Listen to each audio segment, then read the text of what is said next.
Let's start tonight with a story of one woman's crusade against the Guggenheim in New York, trying to fight to get a piece of art removed. She was successful and got an awful lot of signatures to get this done. Some say it's art. She says, nope, it's animal cruelty. Diana Blass has the full story. Diana, what do you got for us? Next week, the Guggenheim Museum plans to unveil North America's largest show on Chinese contemporary art. But first, some changes. The museum announced it will pull 3 artworks featuring animals after threats of violence. No matter how controversial it is, even if you disagree with it vehemently, to threaten violence in order to silence it and shut it down sets a very worrying precedent. Suzanne Nossel is the executive director of PEN America, an organization that works to defend free speech. If there's a sense that if we can only drum up enough outrage and uproar, if we threaten violence, it's kind of curation by mob rule, and I don't think that has how the art world has worked or should work. The 3 works are part of nearly 150 pieces of the exhibit titled Art in China After 1989, Theater of the World. One video featured pit bulls tethered to treadmills, another featured hundreds of insects and reptiles fighting for survival, and the third featured pigs copulating. Critics cried animal cruelty with protests and a petition garnering over 700,000 signatures. The museum initially stood by the exhibit, but on Monday that changed. The museum released a statement claiming, quote, explicit and repeated threats of violence. The rest of the show will go on as planned next Friday. I'm Diana Blass reporting for Chasing News. Thank you, Diana.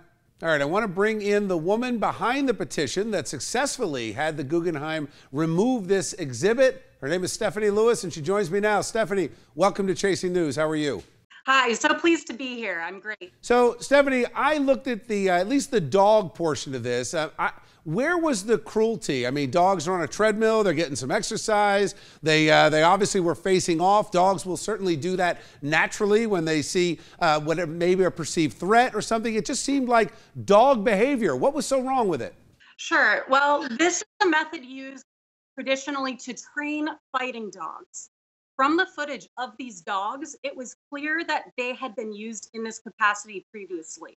To put them in this position, making them think they're going to fight again, is putting them through psychological trauma in the name of art, which should not be supported. Isn't this, we have this whole conversation these days about the First Amendment and people's right to express themselves.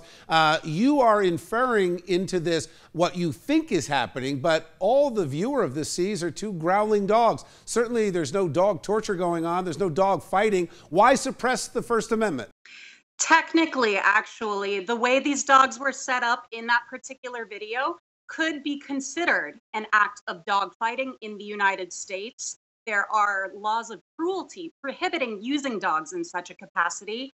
I'm not a lawyer. Again, I'm not an expert in animal rights law or movement. However, I do know that experts have weighed in on this issue, and the Guggenheim refuses to respond to such reason.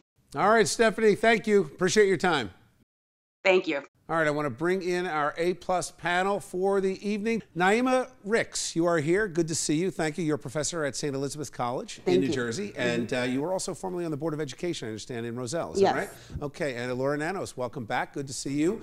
Columnist for lawnews.com, attorney, and mom. Got a lot of questions for you tonight. And Jim McQueenie, host of New Jersey Now. Naima, let me ask you, what do you think? Well, time and time again, we see that no one likes to go to a circus anymore. We see that no one likes animal cruelty. We have our animals in our homes. They're part of our families. Why would we do this to an animal? Nobody wants to see this. I say I'm glad to see the exhibit Laura, do you agree? Am I like? Are we looking at the same picture? 2 dogs growling, they're not fighting. I've had a pit bull in my house. You know, I have no issue with this. Bill, you know, I don't know that I'm comfortable saying that. And let's just separate this here. First of all, it's not a First Amendment issue. Why? Okay, because this is not government censorship of speech. This is a private museum saying that it doesn't want to put something on display, and that's completely different. The museum museum has the right and the choice to do those kind of things. Let me ask you though, do you think that they were bullied into this? I mean, this seems like bullying by petition. Let me get 1 million signatures and let me force you to do something because I don't like it. I don't know that I would call that bullying. You have 700,000 people that look at this and say this is animal cruelty.